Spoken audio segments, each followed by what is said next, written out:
Wendi Adelson on the stand, back at it today. Welcome to Law and Crime. We're following the testimony of Ms. Wendi Adelson, a key witness in the case in the death of her ex-husband, Dan Markel. Charlie Adelson now on trial, accused of hiring hitmen and conspiring to kill Dan Markel. The whole thing, custody, ugly custody battle. Wendi Adelson in the center of this case because of that custody battle. That's what the prosecution says was the motive for murder. Is it going to connect to Charlie Adelson to the point where he can be convicted? So we're going to catch up on more of this Wendi Adelson testimony. It is so important. She's on the stand most of yesterday, earlier today. Here she is again. When did you learn that Catherine Magbanua was blackmailing your brother for the murder of your ex-husband? Today.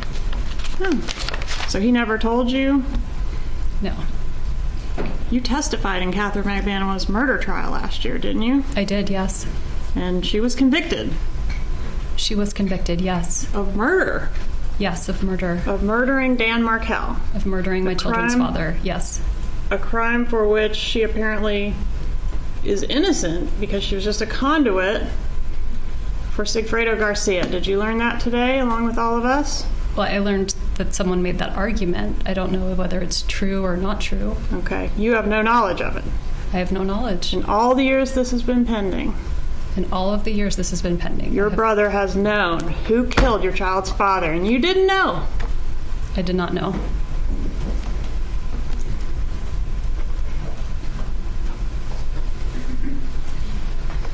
Do you know why Catherine Magbanua was on the payroll at the Adelson Institute? I believe that she worked there. What did she do there? I know my brother met her at a dental office, so I'm guessing administrative work of some kind. Did you ever observe her doing administrative work there? No. How did the killers in this case know that Dan Markel was planning to leave town the day after the killing? I have no idea.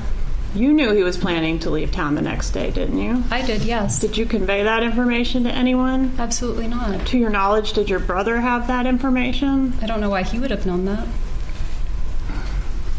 So if the killers were told it has to be done today because he's leaving town tomorrow, we don't know how they knew that. I have no idea how they knew that. But it would have to come from someone familiar with Dan Markel's schedule, wouldn't it? They would have to find out somehow. I don't know how. Did your dad get any big gifts for his 70th? I don't remember. So there was no big lead up and discussion about some big gift that you were involved in, at least? I don't remember. I don't remember if I gave him a present. I hope I did. Do you remember what anybody gave him for that birthday? I really don't. Was the murder of Dan Markel your dad's big gift? I mean, that's, of course not. That's a horrible thing to say. What about the grandchildren, getting full unfettered access to the grandchildren? My Could that parents have been had the full big gift? unfettered access to their grandchildren always. Not when they lived in Tallahassee. Well, whenever they could come up and see them, they did. They were 50% of the time with Dan Markel, right? Sure, but whenever they were with me, they had full unfettered access. Okay, so getting a little testy there in laying out this scenario, suggesting that Wendi Adelson told Catherine Magbanua and her associates that Dan Markel was going to be gone, and he had to be whacked on a given day because the next day he's going to be gone. Catherine Lizardo is here. She's a trial attorney in the Dallas-Fort Worth area, in Philip DeBay, public defender in L.A., appearing in his personal capacity. So, Philip, come on, this is important. Give me that. Of course, yeah, absolutely, because now she is sort of an intermediary to provide the intel to find the right time to get the job done, essentially. And now she's trying to come off as the unwitting dupe or the patsy, if you will, who maybe inadvertently provided intel, but it was not her intent. And I think the jury is probably in the back of their mind saying, oh, come on, lady, who are you kidding? Why aren't you behind the V, as we say, Florida versus Wendi Adelson? So I don't think she's coming out credible right now. Instead, she's just batting her eyes with her highlighted hair there, trying to make it look like she's the innocent ex-widow. Wow, Philip, getting harsh there with the personal attacks. Okay. It's a performance. There's no doubt about it, Catherine. It's a performance. Is it selling? It is a performance because I noticed how when she was asked, is this the big birthday gift for your father?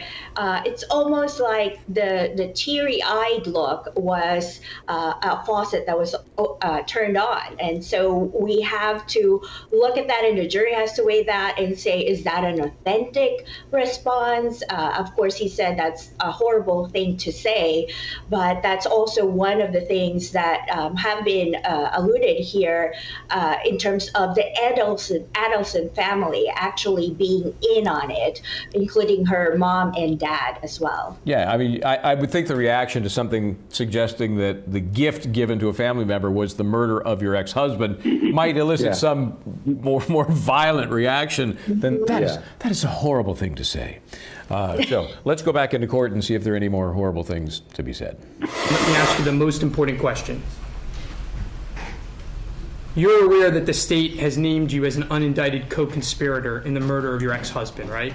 Correct. They believe that you, along with your brother, along with your mom, along with your dad, conspired with those three killers, including Katie Magbanawa.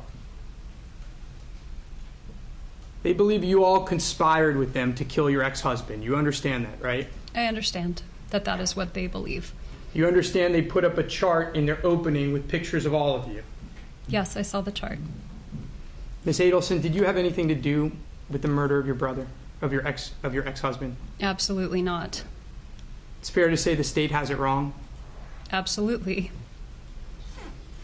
Were you in a conspiracy with any members of your family to kill Professor Markel? No. Okay, guys. Well, Catherine, that answers the question. She didn't have anything to do with it. You buying it? Not with how she was answering. It's really difficult to connect with her, especially with her eyes. If you look at her eyes, it's not blinking, it's just staring there. We've talked about that in her testimony in 4 other trials she's been. She just looks like that, cold and icy. So we'll see if the jury buys it as well, but I don't buy it based on what I'm seeing. Philip, what do you think? I think the men on that jury would never date her. Let's just put it that way, okay? Because she's coming off as the evil eye, frankly. I don't find her credible. I really don't. And I can't come out and straight out call her a liar, but I just do not believe that she had no knowledge of what was going on. I think all that has really happened here is that she has managed to avoid the paper trail, the data trail, the digital blueprint connecting her to the shooter and her brother being a part of the conspiracy to kill her ex. So for now, they're just trying to get whatever ammo they can out of her to get Charlie. But I'm telling you, if Charlie is convicted, and I predict that once those wiretaps come in, he will be convicted. But even if he's not, I do predict that they're coming after her next. And she was ill-advised to take the stand. You get that feeling. And Catherine, we talked about the defense of the extortion. So what's your take on this defense that it was all about blackmail by Catherine Magbanawa? It just came out of nowhere, right, with this, because Catherine Magbanawa has been tried and convicted, and the other people who are involved here. Then for Charlie Adelson's trial, they bring that up. So it already is disingenuous that was never brought up in Catherine Magbanawa's trial. So how are they going to prove that here? And also the fact that Wendi Adelson testified that was that day that she was testifying was the first time she found out that her brother knew who murdered her ex, the father of her children, according to her. That does not seem very realistic at all. Yeah, I mean, maybe they weren't talking about it around the Thanksgiving table, but it's still, you got to imagine it would have come up at some point in the last number of years. Okay, so we're going to get back into that courtroom after a quick break here, folks. We're covering the Adelson trial. This is part 3 of this saga. We'll be right back to Law and Crime.